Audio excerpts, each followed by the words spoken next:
Greetings and welcome to this edition of Positronic. I'm Barry P. Cook. I want to talk to you about the first episode of the book of Boba Fett.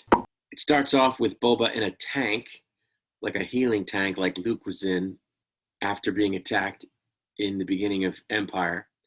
And he's having flashbacks. And we get to see how exactly he escaped from the Sarlacc. We see him in the Sarlacc, and there's some Sarlacc guts, which was...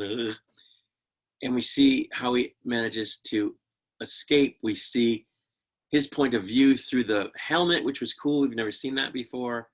But of course, he collapses right there in the desert at the top of the Sarlacc pit in front of the burnt out corpse of Jabba's pleasure boat thing. And the freaking Jawas show up and they take the armor, which we knew. And if that's not bad enough, he's then besieged by Tusken Raiders, the Sand People.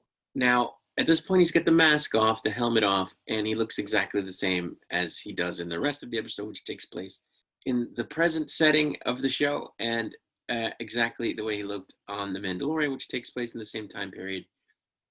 They didn't de-age him, they didn't slim him, even though he looks much slimmer in Return of the Jedi. And even though he would not have been that old, right, at that time, because this takes place a number of years later. You know, the Book of Boba Fett, The Mandalorian, is well after Jedi. But he looks exactly the same. So I thought that was a little silly. There's a guy that's been kidnapped along with him from the species that Greedo is from. And Boba's trying to escape from where he's tied to a pole, but the Greedo guy kind of rats him out. But they, I guess, let him run? I don't know. I don't know. I wasn't clear what was going on there because later he's tied up again. But anyway, before we get any further with that vision, he wakes up to Ming-Na Wen's character and goes to the throne room where he realizes he needs a protocol droid in order to welcome dignitaries who are there to pay tribute. Except one guy who is actually seeking tribute on behalf of the mayor and for some reason is allowed to live. Speaking of people who are allowed to live, Fett also spares the life of two of those pig guys from Tatooine against advice given to him by the Ming-Na Wen character. And he then goes to Mos Essa, I guess it is, to say hello to his new subjects and to get his helmet taken care of, as it were, at a cantina type place, which I guess is run by a character played by Jennifer Beals, which was pretty cool. But on their way around the area to, meeting and greeting the new subjects or whatever, the people that he has power over now, they're attacked by these guys with shields on their arms. They tap a button and kind of like a lightsaber would ignite. These shields ignite off of their arms, and okay, but that was never seen in Star Wars before.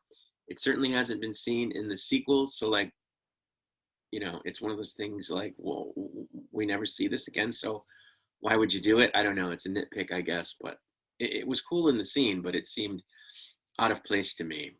So there you go, but a really cool scene happens here. There's some parkour, and it's a cool fight, actually, with some cool, choreography, and I thought it was real good. Boba Fett talks about how, Jabba ruled by fear. He's going on this little tour, I guess, of the area to sort of try to rule by respect, which is good because it's showing that he's got dimensions. You don't want a one-dimensional character, right? He was a one-dimensional character in Jedi, but here they're giving him nuance, they're giving him depth, and I think it's great stuff. So I'm glad that they're doing it. But after the attack, he ends up back in the tank.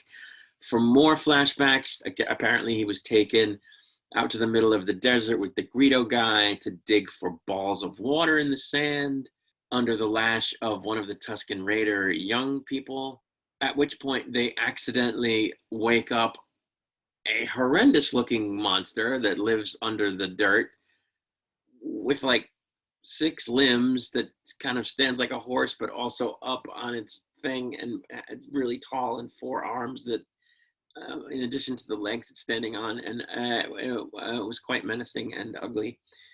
And Boba Fett manages to get on top of it and strangle it like the badass that he is, and he gives the head to the sand person kid, and he brings it back to the camp where his people are, and they're all celebrating him. And the Tusken Raider leader gives Boba some water to drink, sort of signifying that, okay, now you're with us.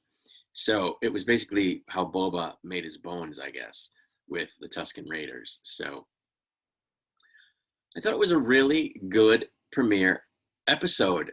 I think it's great that we now have seen in live action how he got out of the Sarlacc pit and what happened to him immediately thereafter. They really put him through it.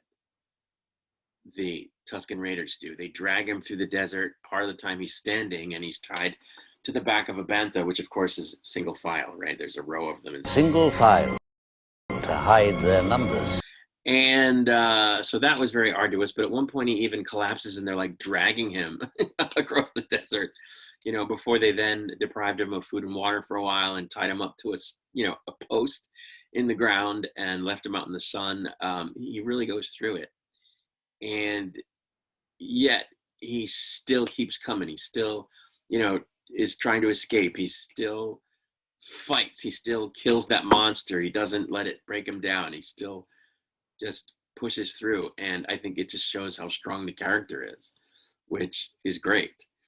And even though he goes into the healing tank after, I guess, every time he gets injured, he's not a god. He's just, you know what I mean? He's still going to have frailty. So I thought, I liked the episode a lot. I think Ming-Na Wen is excellent.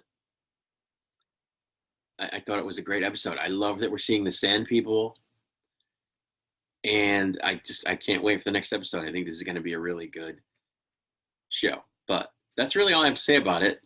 It was not a very eventful episode, but it did show us a lot of fill in the blank stuff that was really cool to see about this character.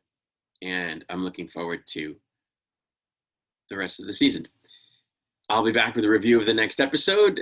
Until then, I wish you all peace and long life.